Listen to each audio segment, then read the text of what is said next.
आज एक प्रार्थना लगाई तो उस प्रार्थना का रिजल्ट या रिजल्ट ना भी आए तो कम से कम 12 घंटे का वक्त देना चाहिए अगली प्रार्थना के लिए। लेकिन एक ही दिन में धड़ाधड़ प्रार्थना पे प्रार्थना लगाई जा रही है।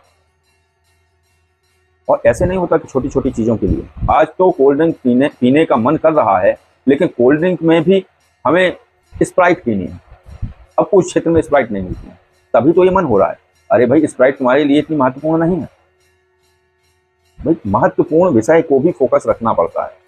जो महत्वपूर्ण विषय है उस पर फोकस रखो, जो बिल्कुल बहुत जरूरी है उस पर प्रार्थना लगाओ, समय दो, ताकत लगाओ। और जो होम करने की प्रक्रिया बताई गई हैं वो होम करने की प्रक्रिया करो। सुबह 7 से 9 के बीच में करना होता है, मंगल शनिवार विशेष कार्य के लिए। जय श्री महाकाल आदेश। तो आपने पिछला वीडियो देखा है षटकर्म का, वो तो एक छोटी चर्चा थी। महाप्रेत और महाबेताल 2 सिद्धियां हैं। ये दोनों सिद्धियां एक ही सिद्धि के साथ कंप्लीट करी जाती हैं। जो भी साधक तंत्रसाध साधना के लिए बुकिंग करे हैं, उनकी सिद्धि या वशीभूत प्रक्रिया पूर्ण हो जाने के बाद उनको 1 से 2 महीने बाद बुलाया जाता है। यह बुलाया जाएगा, अभी नहीं बुलाया गया है, क्योंकि जैसे ही 21-22 साधक अपनी साधना पूर्ण कर लेंगे, जिनको कराया जाने वाला है, जो महाप्रेत सिद्धि है, जिनको तंत्रसाध वशीभूत प्रक्रिया भी बोलते हैं, तो जैसे ही उनकी ये सभी साधकों की पूरी हो जाएगी, एक साथ ही सभी 21 साधकों को एक बार में ही बुलाया जाएगा। और बुलाने के बाद उनको महाबेताल की सिद्धि भी कराई जाएगी वही राशि में। बस कुछ चीजें और जुड़ी हुई होती हैं, तो उनके बारे में सभी साधकों को या सभी दर्शकों को नहीं है पता। वो केवल यही समझते हैं कि तंत्रसाध साधना की जो राशि है वो बहुत ज्यादा है। लेकिन वो बहुत ज्यादा इसलिए है क्योंकि मुझे भी लगा था कि बहुत ज्यादा है, इसलिए उसमें एक और साधना जोड़ दी गई है जिन्हें महाअज्ञा बेताल बोला गया है। उनको महाबेताल भी कहा गया है। बहुत कारगर हैं। जितने फीचर्स, जितनी क्षमताएं महाप्रेत में है, उतनी ही ताकत, उतनी ही क्षमताएं महाबेताल में है। अंतर इतना है, जो महाप्रेत हैं वो वशीभूत प्रक्रिया के आधार पर साधक से जोड़े जाते हैं, जुड़ जाते हैं। लेकिन जो महाबेताल हैं उनकी सिद्धि ही करी जाती है। जो महाप्रेत हैं, जो तंत्रसाज हैं, वो 3 वर्ष तक साधक के साथ रहेंगे, और जो महाबेताल हैं वो पूरे जीवन साधक के साथ रहेंगे। लेकिन जैसे ही साधना यह सिद्धि कराई जाती है, उसके तत्काल बाद एक प्रक्रिया करा दी जाती है कि साधक जब बूढ़ा होगा, उसका शरीर निष्क्रिय होगा, जब वो अपने शरीर को त्यागेगा, स्वतः ही महाबेताल मुक्त हो जाए, उसी घड़ी ये प्रक्रिया कराई जाती है। तो इसमें सशंकित होने वाली कोई बात नहीं है, ना अधोगति की कोई बात है, ना ही कोई ऐसा मसला है जो जटिल हो। क्योंकि आप सभी को पता है, महातंत्रकार साधना जो बनाई गई है, जो सिस्टम बनाया गया है, उसको चारों कोणों से सोचकर समझकर कैसे प्रक्रियाएं कराई जाने वाली हैं, वो कैसे सिद्धि कराई जाने वाली है, कौन कौन शक्ति की सिद्धि कराई जाएगी, ये सब कुछ सोच समझ के एक सिलेबस तैयार किया गया है। जस्ट ऐसे ही महाप्रेत या तंत्रसाज की जो वशीभूत प्रक्रिया है, उसके साथ जो महाबेताल की प्रक्रिया है, जो सिद्धि प्रक्रिया है, वो सब कुछ सोच समझ के तैयार किया गया है। वो भी सिलेबस, आपको सशंकित होने की जरूरत नहीं है, क्योंकि कुछ ऐसे प्रश्न आते हैं कि वो थोड़ा सा सशंकित भाव वाले होते हैं। तो मैंने सोचा कि चलो आप सभी को ये जानकारी दी जाए, आप सभी को ये जानकारी हो जाए। अब अगली बात जो है वो ऐसी है कि जब भी आप तंत्रसाज से किसी अन्य के द्वारा, मैं एक साधारण व्यक्ति की बात कर रहा हूँ, वो चाहते हैं कि मेरी प्रार्थना लगा दी जाए, तो प्रार्थनाएं किस प्रकार से लगानी होती है और कैसे लगानी होती है। और दूसरी बात, जैसे कि मैंने पिछले वीडियो में ये बताया कि संवेदनशील होना होता है व्यक्ति को। एक अभी कॉलिंग 4 पे ये प्रक्रिया चल रही है कि जिसको जो भी प्रार्थना लगवानी है वो कॉलिंग 4 से 5 से 7 के बीच में, शाम को 5 से 9 के बीच में कॉल करके कॉलिंग 4 से अपनी प्रार्थना लगवा सकता है। तो मेरे पास 2 दिन पहले एक फोन आया था महाराष्ट्र से। कोई इनका बगीचा था आम का।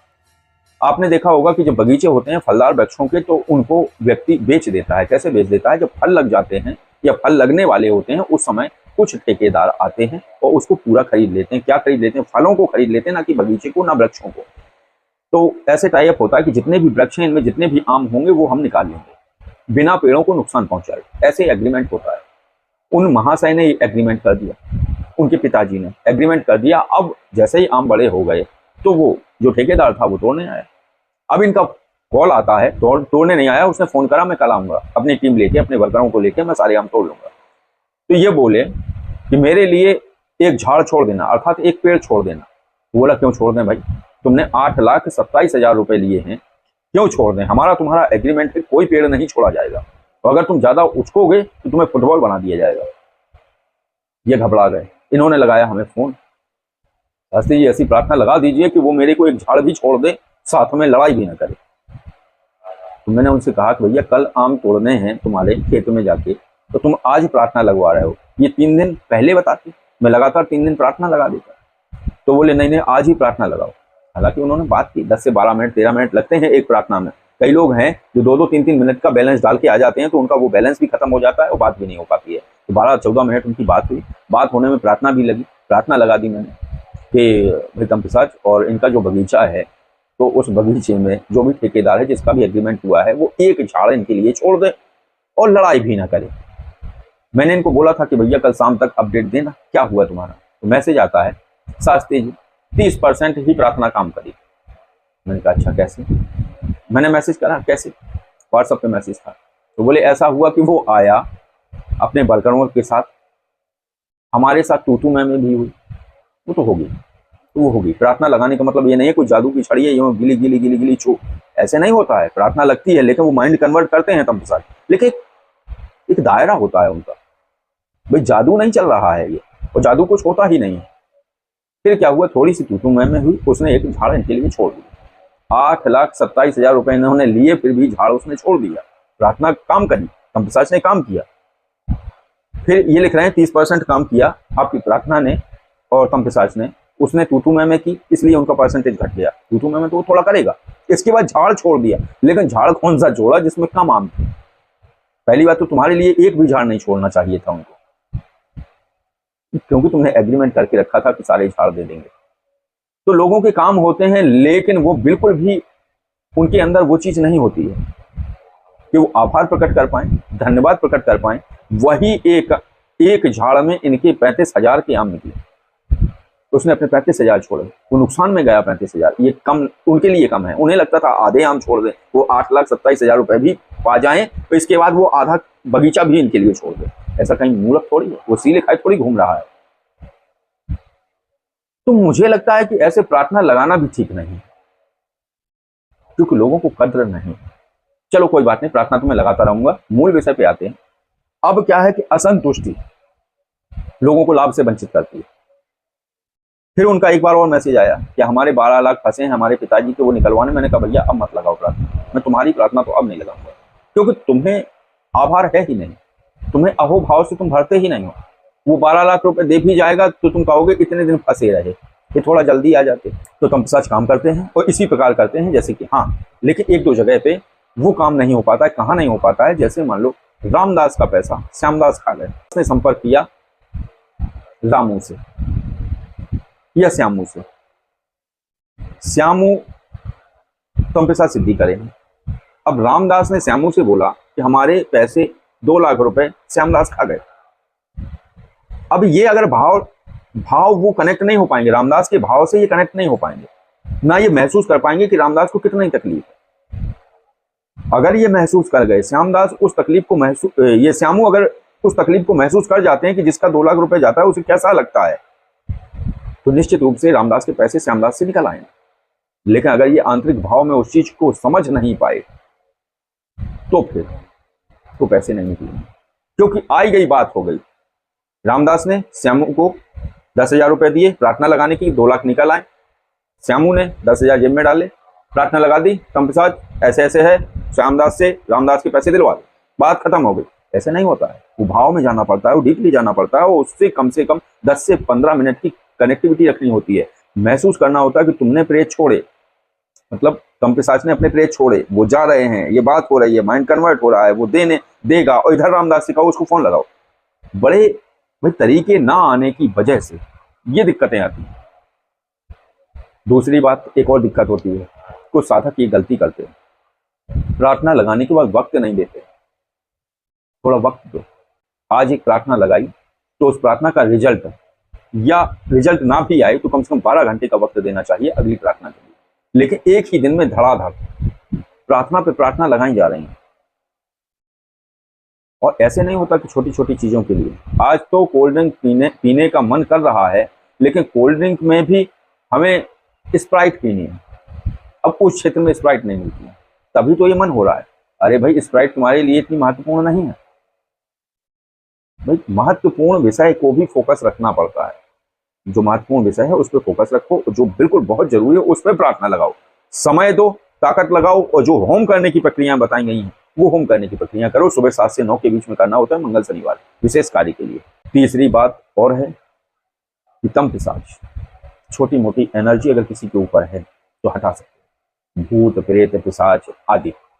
लेकिन अगर उसके ऊपर तंत्र प्रयोग हुआ है, शमशान काली का प्रयोग हुआ है, बगलामुखी का प्रयोग हुआ है, वैदिक शक्तियों का प्रयोग हुआ है, तो उसके लिए तंत्र पिशाच का प्रयोग ना करें, क्योंकि अगर प्रयोग करेंगे तो अपने तंत्र पिशाच की ताकत खो देंगे।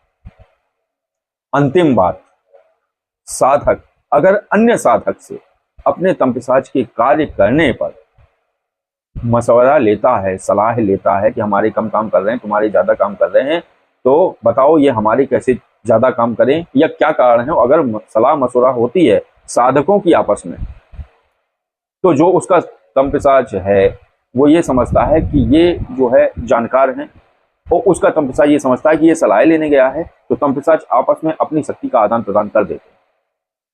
तो जिसने पूछा है, जिसने कॉल लगाई है, उसके तंत्र पिशाच की ऊर्जा को ये जिसको कॉल लगाई गई है उसका तंत्र पिशाच खींच लेगा और वो कमजोर होता चला जाएगा। और लास्ट में कहानी अब जो भी पूछ रहा है मार्गदर्शक से पूछिए, मास्टर से पूछिए।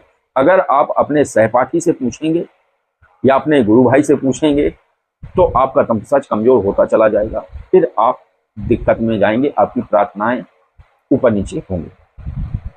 ऐसे कुछ मसले हैं जिनको मैंने समझा है, तो ये आप सभी के लिए था ये जानकारी, कि आपको सब ये जानकारी रहे। जो भी पूछना है, जिसने आपको वशीभूत प्रक्रिया कराई है, डायरेक्ट उससे संपर्क करिए कि यहाँ दिक्कत हो रही है, ये क्यों हो रही है, तो वो शक्तियों के माध्यम से सही और सटीक जानकारी देगा। लेकिन आपका जो गुरु भाई है, आपका जो सहयोगी रहा है या सहपाठी रहा है, उसे आप पूछेंगे तो वो जिस तरीके की सलाह देगा उसके अनुरूप आपको नुकसान ही होगा, इससे ज्यादा कुछ नहीं होगा। तो तंत्र पिशाच के ऊपर ये थोड़ी सी विस्तृत चर्चा है, इसमें सभी चीजें हैं नवीन साधकों के लिए, जो करना चाहते हैं उनके लिए भी है, जो कर चुके हैं उनके लिए भी है। तो इस वीडियो को पूरा देखिए, आपको सारी जानकारी हो जाएगी। और संशयुक्त सोच में ना जाएं और शंका ना करें। जो भी आपने क्रिया करी है उसको धारण करे रहें, इसमें कोई दिक्कत का विषय नहीं है। निश्चित रूप से आप जो प्रार्थनाएं लगाएंगे वो पूर्ण होंगी, लेकिन प्रार्थनाओं को भी आपको समझना होगा। घूमी हुई और कंटिन्यू लगातार लगाई जाने वाली प्रार्थनाएं थोड़ा सा लेट होंगी, लेकिन व्यक्ति ये समझ जाता है हमारी प्रार्थनाएं नहीं सुनी जा रही हैं, तो तंत्र पिशाच जैसी ऊर्जा भी चुप बैठ जाती है। जब नहीं सुनी जा रही हैं तो अब सुनी ही नहीं जाएंगी, बात खत्म हो गई। तो कभी भी ऐसी सोच मत बनाएं, नकारात्मक बिल्कुल नहीं होना है। बस अपनी सिद्धि पर पूर्ण विश्वास रखें और उनकी जो प्रसाद है या जो भी भेंट है वो देते रहें। निश्चित रूप से वो बलिष्ठ रहेंगे और आपके सभी कार्य होंगे। तो बस आज की चर्चा को विराम देते हैं। आदेश, जय श्री महाकाल।